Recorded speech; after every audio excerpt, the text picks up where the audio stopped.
All right. So there's a study that came out that says that 53% of us have something called nomophobia. And for those of you who don't know what that is, I just learned it myself. It's cell phone addiction. So I think I've got the perfect guest to discuss this with, my friend Christine. Christine, welcome to the show. And are you one of the 53%? Sorry, I wasn't paying attention. I got a text on this guy. Sorry, I was looking at my phone. Definitely in the 53%. Yes, I'll admit I'm definitely nomophobia. Nomophobia. Have nomophobia. Yeah, I mean, really, like our phones are our calendars. It's my camera. It's my television. It's my mailbox. It's everything now. I'm gonna bring it back a little bit here, but it's also my JCPenney catalog, right? It's where I What is do all my this orders. penny thing you're talking about? Are they still around? Not the catalogs, but Amazon. Yeah, I do all my shopping. Well, I think that, as you know, I can be like a history and philosophy junkie, and I was reading by this Marshall McLuhan. I don't know if you've read his book, The Gutenberg Galaxy. It's a good one. But he talks about how before we had the alphabet and writing, our society used to be all about oral. That's how we learned about the world around us. And then as we got writing in the alphabet, and then obviously the internet, and so on and so on, we started to read, we started to experience the world through our eyes more, our ears got worse. And so technology has this way of changing who we are. So I'm not shocked that over half of us suffer, I don't know if it's a suffering or not, from nomophobia. And so I think technology has this way of changing us. So Yeah. speaking of change, I think you and I are about the same age. You know, we're from the same generation. We work in tech. We've got that in common. Yep. And if you think about how the world has changed, I remember the number one thing I got in trouble for as a kid, I still have scars on my body, was because I never wanted to be home. So like I would be outside and it'll be getting dark, you know, right? And your mom's like, you got to get back in. And I would mentally think, I'm just going to take the beating. I want to stay out. So you raise kids. I am going to hope that you don't beat them, but how is their upbringing been different from yours? Oh my God. Yeah. I have two little ones. As you know, Ada and Sophia, who are almost teenagers at their very ripe age of 6 and 8. But yeah, I mean, I'm totally with you. We would be outside all night long, right? It was the only time, well, I would get beat if I didn't go inside and run home when I heard my dad's whistle. I had to be within earshot. So yeah, I mean, I don't really have an equivalent for the kids now. I mean, I think maybe what they do is they just try to guess my passwords so they can bypass the screen limit on the iPads. Yeah. But really, I really don't give them technology. So except on road trips, that's when they have their tablets. But yeah, I don't know. I try to limit technology as much as I can. Like Saturday morning cartoon binge is still cool in my house, Right. but now it's just Netflix. That's interesting. So what is the substitute? So when and most kids are after school on their devices, what goes on, if you don't mind sharing, in your household with your preteen 6 and 8-year-olds? What are they doing? Oh, well, I get asked every day, when am I going to get an iPhone? When am I going to get an Apple Watch? Mommy, please, just 30 more minutes of Xbox time. So what do we do instead? Yeah, I make my kids go outside. That's how we spend the bulk of our weekends, is getting out in nature. And I run like a pretty tight ship to like Monday through Friday. But on the weekends, we do have to touch technology during the week for schoolwork and that type of thing. But on the weekends, it's fair game. We are out in nature as much as possible. I am learning about you, and folks, you learn about Christine. We'll post her LinkedIn so you can check her out. But what's surprising to me is you are the queen of let's get connected, and digital tools. And then we learned that the drug dealer is not consuming their own supply. Uh, It's so true. It's so true.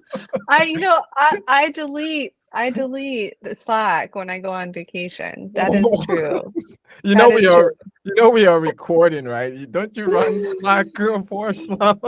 I do, but it's I gotta give myself the mental break. So I delete everything, my work email, all of those things. I'm off my phone when I go on vacation because it's so easy now with technology to get sucked in, right? I think Yeah. we've all had moments where you go on Instagram and you start with just like looking at one thing and next thing you know, an hour's gone by. So I don't want to go through that when I'm on vacation. I want to be technology free. That's smart. So, listen, if you think about leadership now in corporate America and in the world, you know, we've got millennials, Gen Zs, the boomers, and all the battle going on between the generations. And then you've got this generation, the Gen X's. We are the cool aunts and uncles in the room because we can, we know technology, but we've lived in a world without it. So if I was to ask you, as someone like me who has lived in the pre-internet and pre-social media world, but understand this world and you live there, what did we get right in this evolution, and what have we gotten wrong? I know that's a broad question, Mm. but I think it's worth exploring. Well, first, Amos, before I dive in, can we just take a moment to enjoy the moment that Gen X is having? Because I feel like we're often the most forgotten generation. We kind of Amen. sit in the middle, right? So Yeah. yes, we have finally made our debut. But in all seriousness, I think what we got right with technology is the democratization of information, right? Yeah. If growing up, if you didn't have an encyclopedia set in your house, you were having to find a ride to the library to do your book report, right? And Yeah. then I remember that you always had to include pictures in your book report, right? So you'd have to go scanning through tons of books and then go make a physical copy of the picture, cut it out, paste it into your book report. If you were fancy, you would get those plastic sheet protectors for your book report. And if you were even fancier, you would use a typewriter to type Right. up your book report, right? Right. Um, so now, I mean, all the world's information is right at your fingertips, and that is something magical and something that I definitely feel we did right.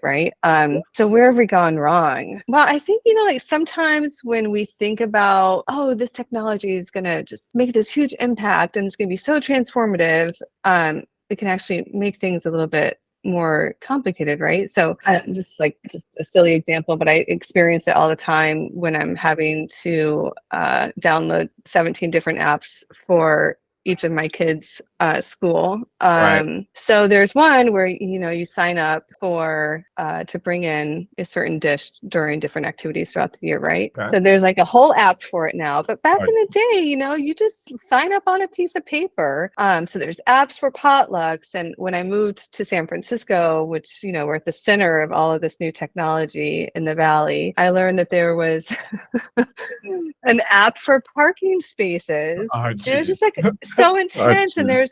I know it's like there's an app to pick up your laundry, an app to have your Oh diapers my delivered. God. There was just so much, right? So it's definitely sometimes a bit too much. I agree. I particularly resonate to that point you made about sometimes the promise of technology of making things better and cheaper and faster doesn't always come true, right? I think when Uber, came in, it was going to be better than taxis. Who needs that? And now we can argue whether that's better or not. Streaming. Oh, that cable thing was awful, and we were going to get this access, and it would be less expensive. And I think people are realizing that technology doesn't always deliver on making things better. I want to pull a little bit on that thread of living in these highly technologically advanced world and living in this, call it less technology. you and I kind of live in both worlds. I often joke like there are parts of it I kind of opt in and opt out of. So for example, digital dating is a nightmare. Like I avoid that like the plague, you know, although it's difficult. How have you straddled both worlds, the digital world and the analog world, if you will? Yeah, I mean, it's so true, right? We're having to literally every day straddle these two worlds. So we both live and breathe our respective technologies all day, Yep. right? But at home, I definitely live a very analog life. Interesting. Okay. Yeah, I think it's funny. Some people come in and for the first time into my place and they're like, "Oh my God, is that a typewriter?" And "Oh my, is that a rotary phone?" And then I have as my kind of centerpiece in my living room is an old Edison diamond disc player, which was kind of pre-phonograph. Ah, And that that is is like cool. my yeah, it's like my musical source in the living room. But yeah, I mean, I do other things like I have an actual alarm clock. I don't use my phone. I keep a physical planner for all of my personal commitments. So that's where the doctor's appointments goes, and when my Ah, dad is flying in, and all of the soccer games, all of that. It's on an actual physical book. And then I kind of miss how much we used to use our hands for right. writing. Yeah. And I mean, I remember we all had those writing bumps that you might get on your fingers, right, from holding a pencil. And I don't get those anymore. And I don't think the kids these days will even know what I'm talking about. No, no, you've just lost half of my audience with that reference. Thank I you. know, yeah. So when you would hold a pencil all day long, it would cause friction. But yeah, so now for me, I do a lot of painting. So that's my way to use my hands. So I paint in my free time. That is so neat. I write with my hands. I mean, in fact, I wrote a whole book with hand because Oh, the words won't come out. Like I could not have written that book without doing it by hands. I am And it's funny you said that about your home. My home is the opposite, right? Like everything is voice assisted. You can turn on every light, you can do all of that. But in these weird ways, I hold on to the past. So, for example, if I'm getting to know someone and we're having a conversation, like at a party or whatever, I don't want you Googling stuff. I want to be, it's okay to be wrong. Like I embrace these imperfections and people are looking at me like, why would we be wrong on something we could know? And I'm like, it's okay, let's argue about that. So I do try to hold on to some of those things. On a personal note, for me, like when it comes to gifts, for whatever reason, I'm aggressively against gift cards, particularly gift mm-hmm. cards that someone specifically asked for, right? And it's kind of like I just remember part of my upbringing was getting that shitty sweater from my great aunt that I'm never going to wear. But the memories that from that and like those things I want to kind of keep one foot in this imperfect world as opposed to throwing technology at trying to solve every little thing. No, no, I'm with you. It's so funny that back, this is 10 years ago, and when I was living in New York City, you would kind of just walk around and go into a little restaurant that looked kind of interesting or cute. That's how I would try out new restaurants. And I actually once did not go out on a second date with this guy because he just was, before we would actually go into the restaurant, he was seeing their Yelp reviews. And I was like, no, like, I just want to, can we just go? Can we just check it out? If it's bad, fine, but it looks really cute. It's too Yeah, much. yeah, no, I agree.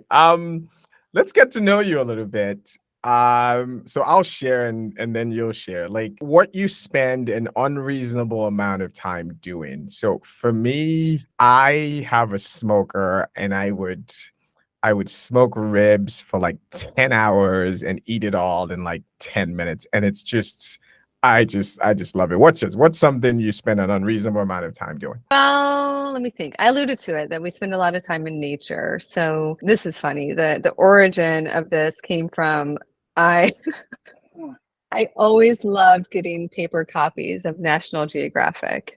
I've Interesting. always had a subscription. I've always loved getting them. So I saw this in a magazine, National Geographic, years ago, and it said that it takes you about 72 hours in nature to kind of decompress from all the technology that you're surrounded with. Ah, So makes yeah, sense. I know. Yeah, but we don't have 72-hour weekends yet, right? So I try to do that in little doses. So every morning without fail, I take a walk along the beach or in Golden Gate Park. And it's just a way for me to kind of collect my thoughts, kind of clean my palette for the day, prioritize, and just completely remove myself from technology. So that's I spend a lot of time doing that. And I have a giant tub of sea glass that shows that I'm spending a lot of time out there. That is cool. Let's do another fun one. So, what is something in your life that you discovered embarrassingly too late in life? So, for me, is I found out wrestling wasn't real in college. Like it broke my heart. Like, what would be yours? You were a little too quick to talk about these embarrassing moments in your life, Amaz. I don't know if I'm with you on that. Let me think. Let's see. I think this was about maybe 2 years ago. Yeah. I found out that Pacific time switches between PDT and PST. So when I would, tell people like, "Oh, I'm available at 10 a.m. PST," I was using it when I should have been using PDT.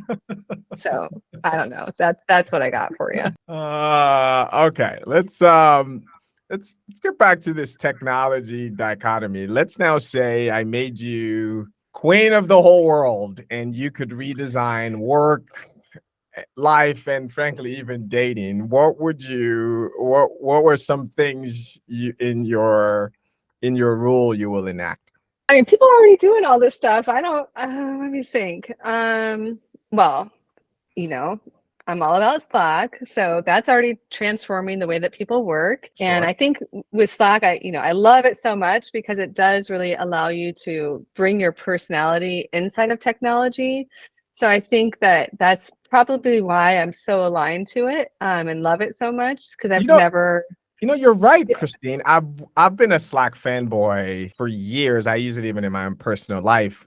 But you're right. I think they broke that barrier in a meaningful Yep. way of, emojis and all of that used to be seen as, maybe slightly unprofessional. They kind of were the first one to fun up kind of this boring corporate America where everyone is this stiff. And I think they did it in a big way. I never connected those dots, but you're so spot on. Yeah, I love it. I never have been able to feel like myself more than I have when I'm interacting with my colleagues inside of Slack. So, Yeah. so we got Slack transforming work, and then for life. I mean, if you ever read science fiction and read old science fiction, you'll see that a lot of what they speculated has actually happened, right? Not Yeah. speculated, but envisioned. So I think we know what's coming. There's going to be a lot more change. But I think what's pretty beautiful, and we've talked about it here today, is that each generation will take a little bit about what they loved from for their own younger years or from prior generations and Right. incorporate it, into our lives. And I think it kind of keeps it alive, right? So, handwritten cards, or Right. there's this newer generation that's adopting flip phones. It could be fashion, it could be the way that we say different things, our little expressions. So there's always going to be a bit of that, and I think what we need to do is just embrace the change, but just really keep on passing on the things that we loved for the next generations. You asked me about Did you ask me I about wanted you dating? to, I wanted you to fix dating as well. What would you that's another one. Not I don't have any personal interest. But yeah, sure. Let's I hear it. mean, I miss the ways when we used to meet people out in the wild, right? Yeah. But surprise, surprise, there's new technology out there Ah, that's trying to, it kind of combines like meeting in the wild, like the olden days, but for our modern society, right? So it's this, I don't know if you've heard of it, but it's mhm. called Pear, Okay. Pear like the fruit. And Okay. so subscribers receive this ring that you wear that signifies to other folks that you're single. It's this big social experiment. I think there's like an online dashboard that you use and you get a particular member number, all sorts of technology on the back end. But that's kind of interesting. That is cool. That is cool. Christine, this has been a lot of fun. We have a tradition on the show where we leave folks with something you read or made you laugh, as a fun thing we end with. For me, I've been reading this book. It's called Die with Zero. My son's not thrilled that I'm reading this because he skimmed what the book is about. And the whole idea is, he actually argues that we oversave into retirement, that you end up not really living your life because you're trying to save for this and that, and it's kind of like, your game plan should be to plan your life so that you die with $0. So, Okay. I'm catching out my 401k today. So my grandchildren will not love that I am reading this book, but it's really changed my perspective. I'm going to live a little in my, not just now, but it gives you a plan on how do you kind of plan your life and not oversave. What about you? I'm still kind of stuck on that for a minute. I'm like, okay, what should I do with all of my savings? I'm going to check that out. That's a good one. I mean, let's see, something that I can pass on or something that I've learned. Well, if you know anything about women in my age group, Amos, the only thing that I ever watch or listen to involves true crime. It's just a thing. Oh yeah, so, I've heard. I don't even want to know about any of that, but okay, let me think. Of course, ChatGPT is the thing, and generative AI in general. So, and then of course, my affinity for Slack. So I learned this past week, which I didn't know, that you can give ChatGPT a prompt that says that the response should be formatted as a Slack message. And it is so smart. It knows to include emojis, and it's so cool. Yeah. So if you want to use the prompt, format this like a Slack message, you will see lots of fun formatting come from ChatGPT, and it does a really good job. That is such a fun one. Well, Christine, it's been amazing having you on. Christine's prolific on social media, mostly LinkedIn. So you can find Christine there unless there's somewhere else you want folks to find you. But this has been an awesome conversation. Thanks, Amos. Thanks for having me. Thanks for coming on. And we'll talk to you next week. You've been listening to an Amos Talks production.